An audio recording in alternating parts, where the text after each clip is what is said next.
সম্মানিত উপস্থিতি ভাই এবং বন্ধুগণ, দ্বিতীয় খুতবার পরে দ্বিতীয় রাউন্ডে আপনাদের সামনে কয়েকটি আয়াত পাঠ করেছি। এটি রয়েছে কুরআনুল কারীমের সূরা আল আলা, সূরা আল গাসিয়া 88 নম্বর সূরা 30তম পারা 597 নম্বর পৃষ্ঠা, আয়াত নম্বর 2 থেকে 7। এই আয়াতগুলো খুব ভয়ঙ্কর। এই আয়াতগুলো আমাকে এবং আপনাকে অ্যানালাইসিস করতে হবে, ভাবনা চিন্তার মধ্যে আমার এবং আপনার মধ্যে রাখতে হবে। কারণ সূরা আল আলা এবং সূরা আল গাসিয়া এই সূরা দুটো প্রতিনিয়ত আমাদের সামনে পাঠ করা হয়। ছোট্ট ছোট্ট ছেলেগুলো হয়তো মুখস্থ আছে, কিন্তু এই সূরার ভাবার্থ কি, আল্লাহ কি বোঝাতে চেয়েছেন, এখানে কি কি বলা হয়েছে, কি কি মেসেজ আছে, কি কি আদেশ আছে, কি কি নিষেধ আছে, কি কি সতর্কবার্তা রয়েছে, কি কি ভয়ের কারণ, কি কি শান্তির কারণ, আযাবের কারণ, শান্তির কারণ, শাস্তির কারণ বলা হয়েছে। এইগুলো আমি এবং আপনি অ্যানালাইসিস করতে পারিনি। কেন? আমার এবং আপনার মধ্যে সুশিক্ষা না থাকার ফলে। সুশিক্ষা না অর্জন করার ভয়াবহতা বুঝতে পারছেন প্রত্যেকটা পয়েন্টে পয়েন্টে। সম্মানিত উপস্থিতি ভাই এবং বন্ধুগণ, আল্লাহ রাব্বুল আলামিন বলছেন উজুহু ইয়াউমাইযিন নাইমা উজুহু ইয়াউমাইযিন খাসিয়া আমিলাতুন নাসিবা তাসলা নারুন হামিয়া তুসকা মিন আইনিন আনিয়াতিন লাইসা লাহুম তুআমুন ইল্লা মিন দারি লা ইউসমিনু ওয়া লা ইউগনি মিন জু।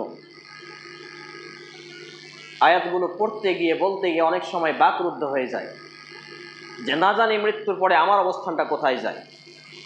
সম্মানিত উপস্থিতি ভাই এবং বন্ধুগণ, আল্লাহ তাআলা বলছেন উজুহু ইয়াউমাইযিন খাসিয়া, সেই দিন বিচারের মাঠে অনেক মুখমণ্ডল চেহারা হবে লাঞ্ছিত, ক্লান্তকৃষ্ট।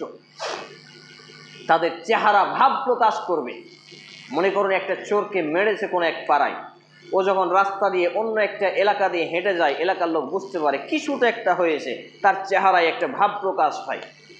বিচারের মাঠে অন্যায়কারী যারা কোরআন এবং সুন্নাহ মোতাবেক জীবন চালাবে না, আল্লাহ প্রদত্ত বিধান নিয়ে জীবন চালাবে না, আল্লাহর উপদেশ তার রসুলের উপদেশ মোতাবেক জীবন চালাবে না, সেই দিন বিচারের মাঠে তাদের কিছু চেহারাগুলোকে, এই জাতীয় লোকেদের চেহারাগুলো ক্লান্ত, হতাশা, একেবারে অপরাধী, লাঞ্ছিতর মতো প্রদর্শিত করা হবে। তারপর আল্লাহ রাব্বুল আলামিন বলছেন আমিলাতুন নাসিবা, এবং এই জাতীয় লোকগুলোকেই মূলত জ্বলন্ত আগুনে নিক্ষিপ্ত করা হবে। জ্বলন্ত আগুনে নিক্ষিপ্ত করা হবে। আপনার সতর উদাম হয়ে যাচ্ছে, সতর, পারলে ওযু করে চলে আসেন, আপনার লুঙ্গির সতর প্রকাশিত হয়ে গেছে। সম্মানিত উপস্থিতি ভাই এবং বন্ধুগণ, আল্লাহ রাব্বুল আলামিন বলছেন যে তারপরে আমিলাতুন নাসিবা, এই জাতীয় লোকেদের, এই জাতীয় মানুষকে অগ্নিতে, জাহান্নামে, জ্বলন্ত আগুনে নিক্ষিপ্ত করা হবে।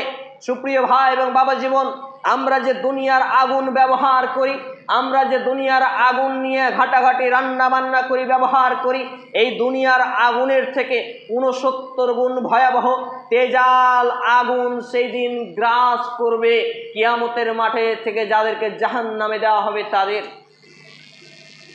বোঝাতে পারছি না, 69 গুণ ভয়াবহ তেজাল। দুনিয়ার আগুনে যদি একটা কুয়া করা হয়, সেই কুয়াতে আমাকে আপনাকে ফেলে দেওয়া হয়, আমার এবং আপনার চিহ্ন বলে কিছু থাকবে না, তাহলে এর থেকে 69 গুণ ভয়াবহ তেজাল আগুন জাহান্নাম, সেই পরিণতি কি হতে পারে একটু পর্যালোচনা করুন। সম্মানিত উপস্থিতি ভাই বোন, ভাই এবং বন্ধুগণ, আল্লাহ রাব্বুল আলামিন অতঃপর বলছেন তাসলা নারুন হামিয়া, এবং তাদেরকে সেই জায়গাতে, সেই জাহান্নামীদেরকে পানীয় হিসাবে যা দেয়া হবে সেটা হচ্ছে ফুটন্ত গরম পানি। ইকবাল কিলানি রাহিমাহুল্লাহ, সৌদি আরবের বিশ্ববিখ্যাত উলামা ইকরাম, ইসবাতু আযাবিল কবর গ্রন্থে নিয়ে এসেছেন, যখন জাহান্নামীদেরকে জাহান্নামে ফুটন্ত পানি পান করতে দেওয়া হবে, কখন পান করতে দেওয়া হবে? তারা পানির জন্য আল্লাহর প্রহরী ফেরেশতাদের আহ্বান করবেন, আহ্বান করবে, বলবে তোমরা আল্লাহর কাছে গিয়ে একটু বলো না, একটু নালিশ করো না, আমরা আগুনে জ্বলে জ্বলে ভিতরটা পিপাসিত হয়ে গেছি, আমাদের আর সহ্য হচ্ছে না, পানির ব্যবস্থা করো। ইকবাল কিলানি রাহিমাহুল্লাহ ইসবাতু আযাবিল কবর ওয়াল কিয়ামাহ এই গ্রন্থের মধ্যে নিয়ে এসেছেন, আলোচনা করেছেন যে সেই ব্যক্তি পানির মেসেজ ফেরেশতাদের দিবেন, ফেরেশতারা তখন আল্লাহ তাআলাকে মেসেজ যখন পৌঁছাবেন, এর মধ্যে কয়েক হাজার বছর কাল কেটে যাবে। কয়েক হাজার বছর কাল, 2-4 ঘন্টা নয়, 2-4 দিন নয়। যেই লোকটা অ্যাক্সিডেন্ট হয়ে গেছে, হাত পা ভেঙে গেছে, কোমর ভেঙে গেছে, রড ভরা আছে, অপারেশন চলছে, ওই লোকটাকে বলেন সময় পার হয় না, কত কষ্টের জীবন। জাহান্নামের মুহূর্তটা কত ভয়ঙ্কর হতে পারে। সম্মানিত উপস্থিতি ভাই এবং বন্ধুগণ, এমতো অবস্থায় ব্যক্তিকে যখন কয়েক হাজার বছর কাল সময় পেরিয়ে যাওয়ার পরে তাকে যখন ফুটন্ত পানি পান করতে দেওয়া হবে, পিপাসার কারণ এতটাই থাকবে। চৈত্র বৈশাখ মাসে আমরা ছোটবেলায় রসুন পেঁয়াজ আলু কুড়াতে যেতাম, হলুদ কুড়াতে যেতাম, যেহেতু আমরা গ্রাম বাংলায় বড় হয়েছি। তখন পিপাসা লাগতো, বিভিন্ন জায়গায় খাল বিলে জোলা, অনেক ওই ব্যাঙাচির বাচ্চা পানিতে ভাসতো, ওই পানিগুলো পান করতাম। তো জাহান্নামে জ্বলে জ্বলে ওদের তৃষ্ণার কারণ কতটা হতে পারে। এমতো অবস্থায় ব্যক্তিরা ওই গরম ফুটন্ত পানিগুলোই পান করতে থাকবে, আর এই পান করার ফলে তাদের শরীরের নাড়ি ভুড়ি ইঞ্জিনগুলো সব গলে গলে গলে গলে লবণের মতো বসে যাবে। আস্তাগফিরুল্লাহ, আস্তাগফিরুল্লাহ।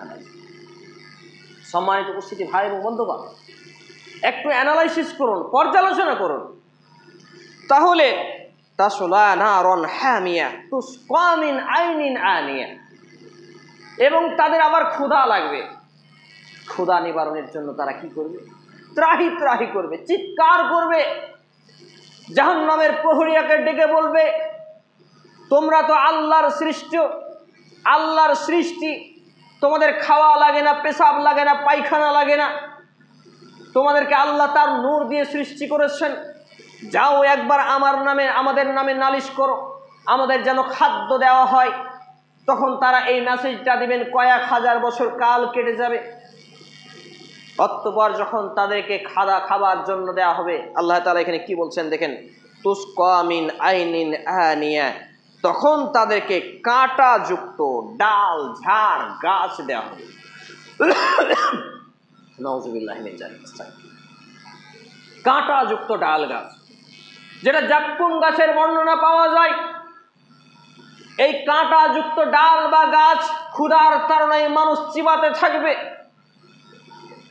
এবং খেতে খেতে আবার গলায় আটকিয়ে যাবে। দুনিয়ার কথা মনে পড়ে যাবে। দুনিয়ায় যখন মানুষ চলতো, মাছ দিয়ে ভাত খেতে গেলে গলায় যখন কাঁটা আটকিয়ে যেত, বাপ মায়ে পানি দিত, তখন আবার জাহান্নামের প্রহরীরাকে বলবে যে আমাদের পানির ব্যবস্থা করো। এভাবে যখন পানির ব্যবস্থা করতে বলা হবে, আবার কয়েক হাজার বছর কাল কেটে যাবে। চিন্তা করুন, আমি আপনি বলছি, অনেক লোক আমাদের বলে না, আরে কি হবে, মরবো তখন দেখা যাবে। আর যা হবে দেখা যাবে, আপনি কি দেখবেন? আপনার আছে কি? আপনি করবেন কি? মালাকুল মউতকে যখন দু চোখে দেখবেন, মৃত্যুর ফেরেশতা যখন 6খানা মুখ নিয়ে 500 জন ফেরেশতার দলবল নিয়ে আমার এবং আপনার কাছে আসবে, এই অবস্থায় তার রূপ, তার ভয়ঙ্কর চেহারা দেখে তো পেশাব পায়খানা করে দেবেন। আপনার কি করবেন? যা হবে দেখা যাবে বলছে। যুবক ভাইয়েরাকে বলছি, ভাই নামাজ পড়বেন না, দুদিনকার দুনিয়া একটু মজ মাস্তি করে নি, যা হবে দেখা যাবে। কি দেখবে রে ভাই? আছে কি ক্ষমতা তোমার? এক্ষুনি হাঁটতে হাঁটতে চলতে চলতে হঠাৎ করে পড়ে তুমি মৃত্যুবরণ করতে পারো, তোমার আছে কি?